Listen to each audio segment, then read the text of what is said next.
My name's John Kowalik and I'm from the European Centre for Business Growth.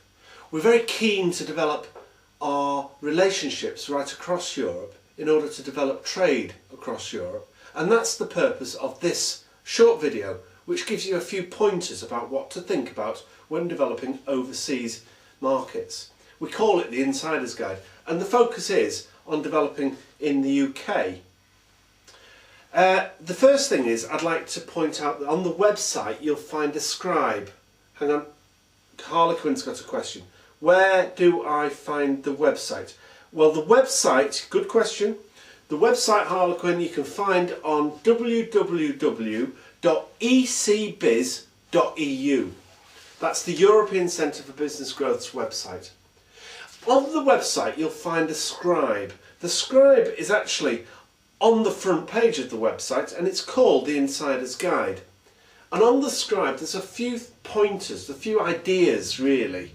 And one of the central points it's making is that actually distance matters. Distance. It doesn't mean just geographical distance, but it does mean also distance in other ways and in other dimensions, such as cultural or socio-political or administrative distance, that actually makes a big difference to the capabilities and the model that you might want to use in order to develop your own internationalisation strategy. The European Business Growth Catalyst, of course, talks about international markets and looking at opportunities abroad for you in your European business to trade abroad in some form or other. And we look at different opportunities, and we start with the spider, the strategic spider, which is meant to show and demonstrate different ways or different dimensions that you might want to consider when developing an international trade approach. In other words, basically, your international strategy can facilitate growth in one or more of those dimensions. And it might be worth considering and looking carefully at your particular spiders that you've actually developed for your particular business. Of course, in the Business Growth Catalyst, we've been actually looking at different typologies, multinational or global or international or transnational. In other words, different models or approaches that you might want to be taking as a business towards your international trade.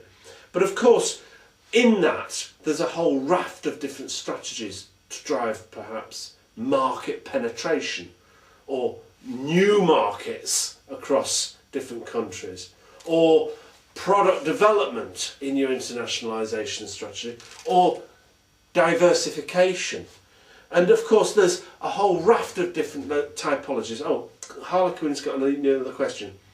What were the options again? Now, the options. Harlequin, I'm not sure what you mean by options, but I think you're remembering the issues in the in the Business Growth Catalyst where we're looking for options for developing overseas markets.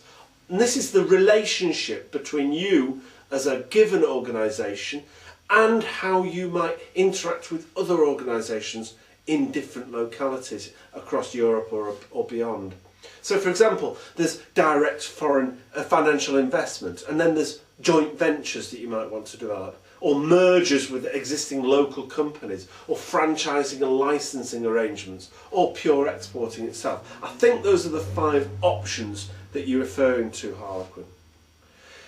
In order to try and develop our international trade, we've actually developed a series of these Insider's Guides, which you'll be able to find on the website, the European Centre for Business Growth's website. In the Insider's Guides, we've been talking about doing business in given countries. In our case, it's the UK. We talk about the cultural dimensions of doing business, and of course the key infrastructure for business growth in particular. We also talk about how to set up a company in the UK, and finance, gaining finance, and the taxation rules, etc. But no matter how much we put on or put in documents like this, you'll never know enough. And I guess the best thing to do is to develop a relationship with a local organisation who can give you insights and honest opinions and pointers to different organisations in the UK that might be able to help. And our local partner in the UK, in the European Centre for Business Growth, is the Consultancy Academy. You can contact the Consultancy Academy by email on inquiries@consultancyacademy.com or visit their website www.consultancyacademy.com. Good luck. I'll see you soon. Bye bye.